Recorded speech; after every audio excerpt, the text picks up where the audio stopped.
महाराष्ट्रातले ज्येष्ठ आदिवासी मंत्री मधुकर पिचड आता भाजपमध्ये ते आहेत आणि त्यांनी त्यांच्या सुनेचा प्रचंड छळ केलेला आहे। त्यांच्या मुलाचा संशयास्पद मृत्यू झाला, त्यानंतर त्यांनी सुनेच्या सह्या अनेक वेगळ्या कागदांवर घेतल्या, मारहाण केली आणि त्यामुळे त्यांच्यावर कौटुंबिक हिंसाचार विरोधी कायद्यानुसार सुद्धा केस दाखल झाली आणि कोर्टाने त्यांना नोटीस इश्यू केलेल्या आहे।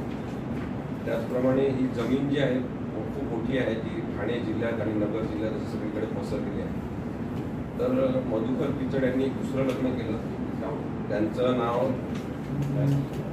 कमल देशमुख असं आहे। तर त्या मराठा आहेत, परंतु मधुकर पिचड यांनी स्वतःच्या ओळख्यांचा वापर करून त्यांच्यासाठी आदिवासी दाखला काढला आणि आदिवासी म्हणून आपल्या दुसऱ्या बायकोची नोंद करून घेतली। खरं तर जे आदिवासी म्हणून जन्म घेत नाही त्यांना आदिवासी म्हणून दाखला मिळण्याचं काहीच कारण नाही, कायद्यात तशी तरतूद सुद्धा नाही, तरी सुद्धा यांनी आदिवासी म्हणून नोंद करून घेतली।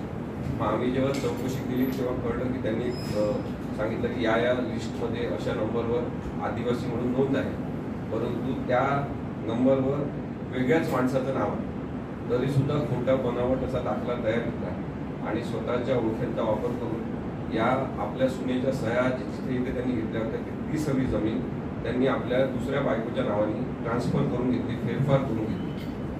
आता ही जमीन समृद्धी महामार्गात गेली आणि त्यामुळे जवळपास 5.5 ते 6 कोटी रुपये त्यांना मिळाले आणि ते खरं ते सुनेला मिळायला पाहिजे होते, परंतु यांनी ते हडप केले आणि जेव्हा यांनी मागणी केली की माझे पैसे आहेत ते मला परत दिले पाहिजे, तर ते पतीला पैसे परत दिले नाही। त्यामुळे आम्ही कल्याणच्या कोर्टामध्ये याबद्दल वेगळी केस दाखल केली आणि कोर्टाने सुद्धा गंभीर दखल घेऊन त्याबद्दल नोटीस इश्यू केलेली आहे। त्यांचं म्हणणं सांगण्यासाठी त्यांना पाचारण केलेलं आहे।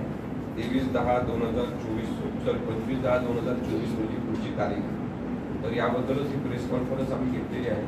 त्यांच्या सून पण आलेल्या आहेत, पण त्यांना जरा मनावर दबाव आहे त्यामुळे अजून इथे आलेले नाही, खालीच त्या थांबलेल्या आहेत।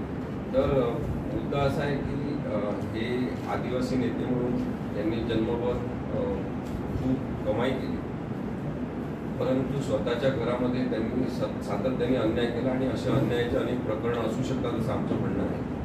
मंत्री म्हणून त्यांनी जबाबदारीने वागायला पाहिजे होतं आणि जे न्याय्य असेल ते करायला पाहिजे होतं, परंतु खोटे कागदपत्र जर स्वतःच्या घरातले एवढ्या सराईतपणे केलेले आहेत तर अनेकांच्या संदर्भात त्यांनी खोटे कागदपत्र तयार केले असण्याची शक्यता आहे असं आमचं मत आहे आणि त्यामुळे त्या संदर्भातच त्या सुनेची बाजू मांडण्यासाठी तिचं दुःख सांगण्यासाठी आम्ही पत्रकार परिषद आयोजित केली।